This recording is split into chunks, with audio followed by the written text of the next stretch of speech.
This is Bedtime Stories, Grownup Edition, Collateral Damage, Bonus Episode 1.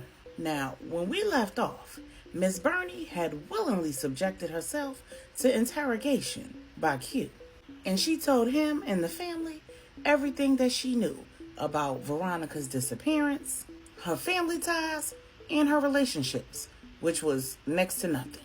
Meanwhile, in Puerto Rico, Donovan was 100% sure that Manny was on a mission to keep him from making love to his oldest daughter. Manny showed up at her estate for the second time, unannounced and unexpected, right before Donovan could fulfill his desires. And when the housekeeper told Maribel that Manny was downstairs and he wasn't there to see her, he was there to see Donovan, Donovan threw on his clothes and went downstairs pissed. And Immanuel Lopez was standing there looking at him, just shaking his head.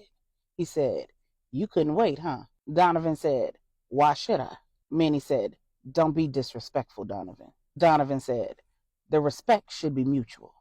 Manny said, "Before you get too comfortable, there's another problem you need to address." When Donovan's done talking to Manny, he goes up to Maribel's master suite and tells her, "We're going to have to postpone these festivities. I need to grab a couple of hours of sleep because I need my mind sharp. I'm going to have to head out." Maribel said, "What is my father up to now?" Donovan said, "Another test, I'm sure." After a few hours of sleep, Donovan goes on a mission.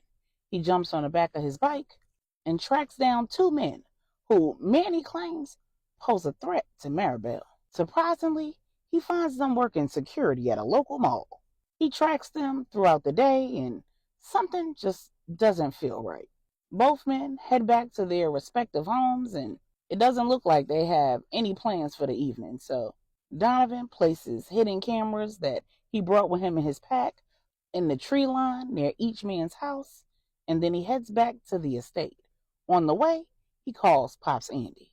Pops Andy is in the study with the Queen Mother, Angela, Q, and Miss Burney, having that conversation about Veronica and the children being missing. Donovan says, "What up, Pops? So, everything is good with that issue that I called you about, but I'm going to be here for a few more days, so I need y'all to keep an eye on the kids and don't let Veronica pick them up until I get back. If you don't hear from me in about 48 hours, send Q and LJ." Pop said, "This is a new situation?" Donovan said, "Yeah, and I'm sure you know all about it." Pops Andy said, "Son, only a foolish man tries to break up a dog fight. He's more likely to wind up collateral damage than actually breaking the fight up." Donovan started laughing and said, "Oh, this is a dog fight? I thought I was more like a lion." Pops Andy said, "Boy, keep your head clear. You hear me? Don't take any unnecessary risks and call if you need help. I love you, son." Donovan looked at the phone. He's like, "I love you too, Pops. Everything good?" Pops Andy said, "Yeah, it's fine." Donovan said, "All right, talk to you later." Pops Andy could not tell him that Veronica and the children were missing while he was dealing with whatever situation Manny had created. While he knew that Manny wouldn't let anything happen to Donovan, he didn't need Donovan to make any unnecessary mistakes and get himself hurt in the process. So when Donovan gets back to Maribel's estate, he tells her, "These dudes is clowns. I can't even picture them being gangsters. And I absolutely couldn't picture them thinking that they could go up against Manny Lopez and attack his daughter." Maribel said, "I've checked and I don't know these men. I can't figure out a connection between me and them. And I can't find a connection between them and Miguel either." Donovan said, "Please don't tell me you used to mess with one of these little security guard dudes." Maribel said, "Donovan, I told you, I've never really been one of those women who entertains men who pursues her. They're harder to get rid of.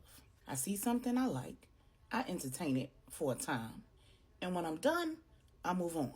I've learned to be suspicious of men's intentions. As hard as my father worked to ensure that most people don't even know that I'm his daughter, there are enough people who do know that it's only inevitable that a man pursuing me is going to be doing so for one of two reasons: to get in my papi's good graces or to get in a position where they can hurt him.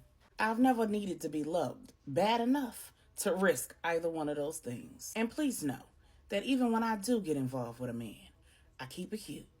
Because Miguel is an example of what happens when I don't. Donovan said, let me find out you been out here hitting them and quitting them. Maribel said, well, I wouldn't say all of that, but if I need someone to accompany me to an event, I can find someone. And if I need somebody to scratch an itch that I can't reach, I can find someone for that too. But I'm real careful with whom I share this good loving with. Because once I put Big Garfield on a man, it's hard to get rid of him.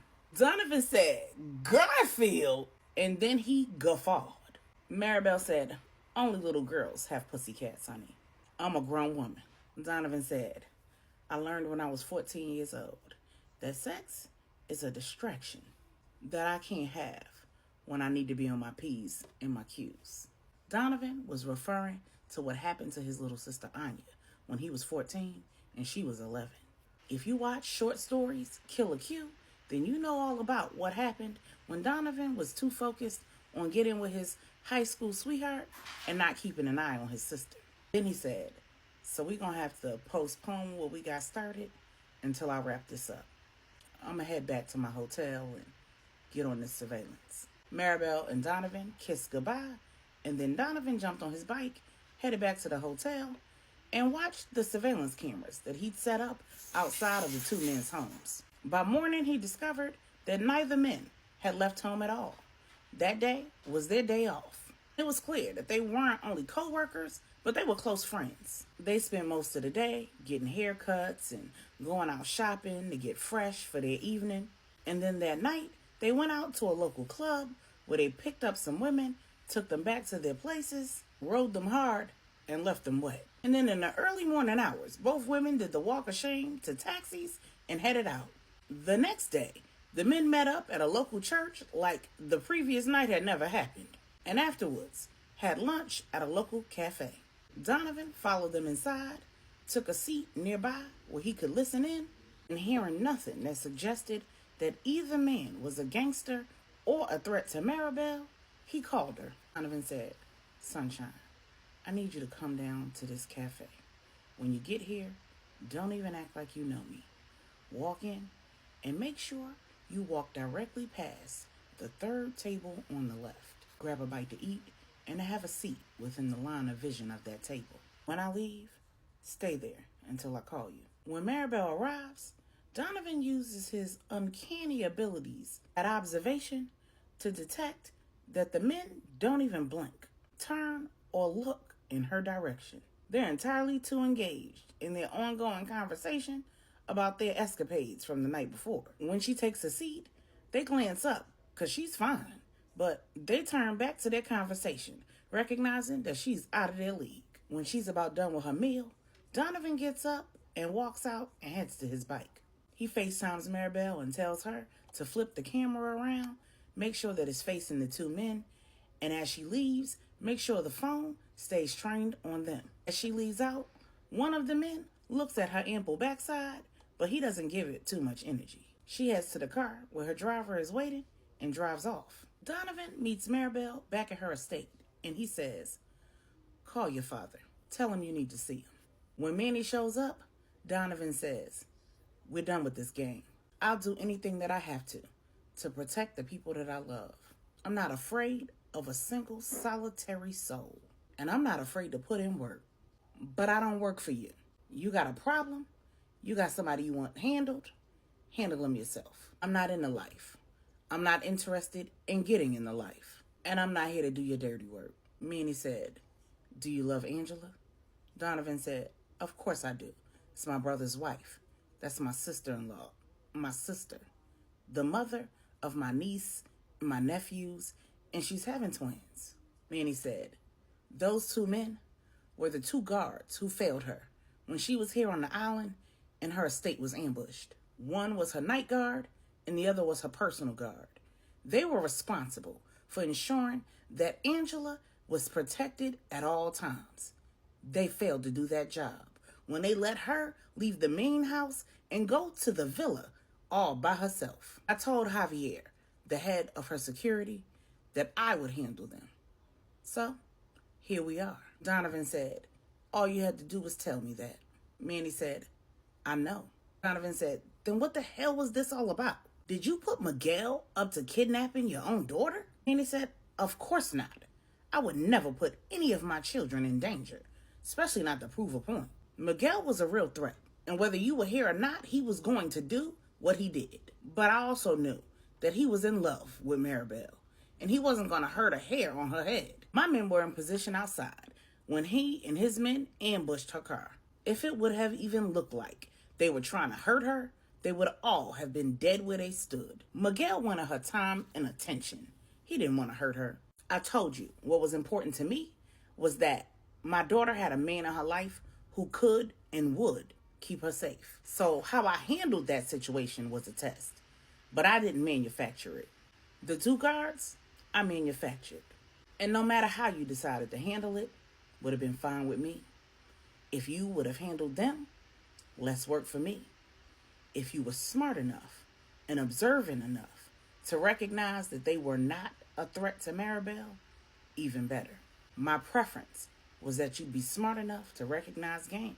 I don't want my daughter with a man in her life, but I don't want her with a man who's too hot-headed and impulsive to investigate, reason, operate with logic, ask the important questions, and get all of the facts. She doesn't need a hothead, Donovan. She needs a stable man. I saw how you handled that situation today at the cafe. I'm impressed. If you and Maribel change your minds about pursuing a relationship, there's always room for you in the Lopez family enterprise. Donovan said, I'm good. I got this new cat named Garfield that I can't wait to pet.